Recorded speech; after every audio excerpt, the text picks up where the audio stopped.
কি অপরাধ আছে তখন তো ইডি কিন্তু আমি অ্যালাউ করি না, কিন্তু আমি অ্যালাউ করে একদমই করি না। কিন্তু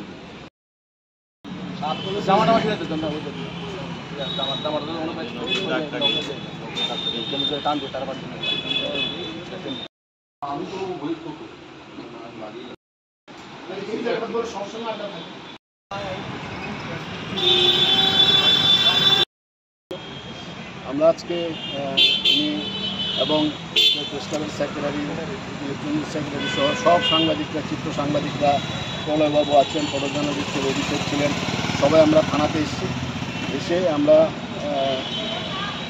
ওদের সাথে কথা বলেছি। কিন্তু পুলিশকে ধন্যবাদ জানাই যে রাতেই ওরা সবাইকে অ্যারেস্ট করেছে, 4 জনকে অ্যারেস্ট করেছে, 4 জনই ছিল, 4 জনকে অ্যারেস্ট করেছে, ওদেরকে মেডিকেলে করা হয়েছে।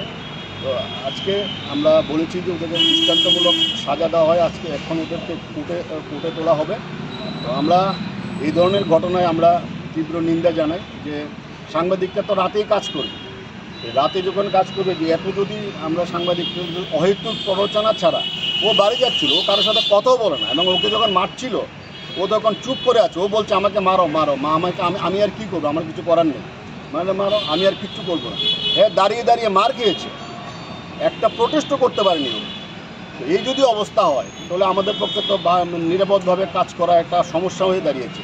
তো পুলিশকে ধন্যবাদ জানাই, এখানে এডিশনাল এসপি ছিলেন, এসডিপিও সদস্য ছিলেন, ওসি সাহেব ছিলেন, ওদেরকে আমরা বলেছি, আমি বলেছি যে আপনারা গ্রেপ্তার করে সাথে গ্রেপ্তার করে আপনারা ভালো কাজ করেছেন, কিন্তু আসামিরা যাতে কোনোভাবে ছাড়া না পায় এবং দৃষ্টান্তমূলক সাজা যাতে আসামিদের হয় সেই দাবি আমরা করে এসেছি। সবাই মিলে ওনারা আশ্বস্ত করেছেন যে ওনাদের দৃষ্টান্তমূলক সাজা দেওয়া হবে।